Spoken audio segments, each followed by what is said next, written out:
What up, nerd? FM Synthesis gave us two things, the Taco Bell commercial sound effect and dubstep. Here we go! Today, I'm going to try to create some old school dubstep on this old school 80s keyboard.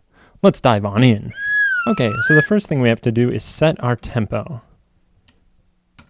No, too predictable. For this track, a lot of the sound design work is going to be done for me because I'm going to use a preset, simply titled Gwa. Let's have a listen. Wow. Now on this synth, I can adjust some basic settings like spectrum, brilliance, and the envelope. So I'll give you a quick example of that. Just take some of these down, push that one up.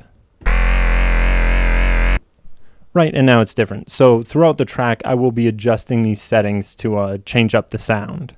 Okay, so to start my track, I want it to have these droning sounds. So I have adjusted the decay to be long. So we have a sound like this. Really good stuff. I'm going to take that a step further and send it out to a reverb that has a chorus pedal in front of it with the rate and depth knobs all the way up.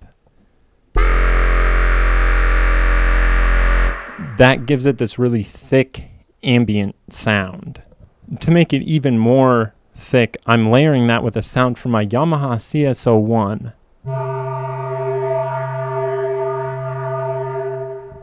I'm using a sidechain compressor to actually duck the sound of the CS01 while the big main sound is playing, and then when the big main sound cuts out, this will come in afterwards. For the last bit of ambience in the intro, I actually took one of the drop lead basses and sampled that into the Casio SK5, then recorded that into my computer and stretched it out, and that sounds like this, which is pretty crazy and just adds this nice little bit of texture between all these big bass hits. For the drop, I started with a basic drum pattern with some slight wonk.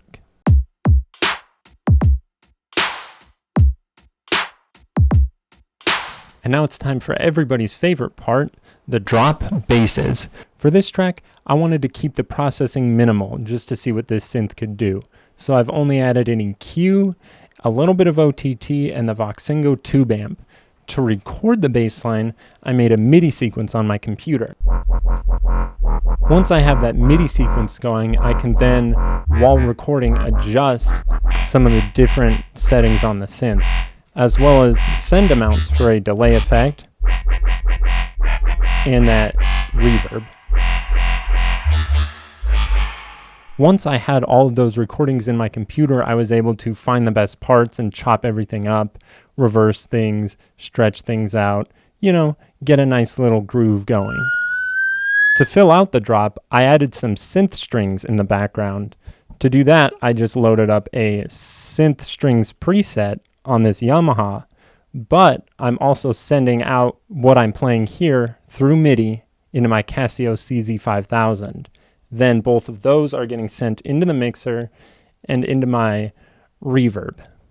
As you'll hear, the second drop implements the same recording and processing as the first one, but I did experiment with some different sounds and some different effects inside of my DAW.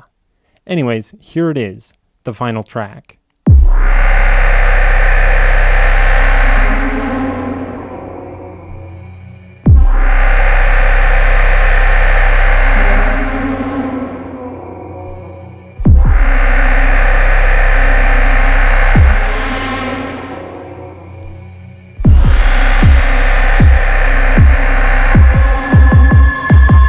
Would you like to hear some?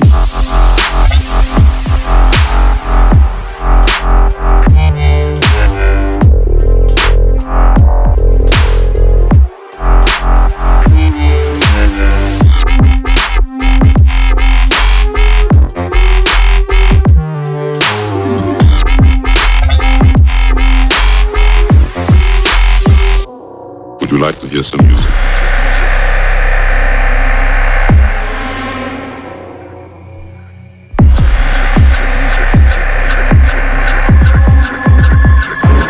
Would you like to hear some?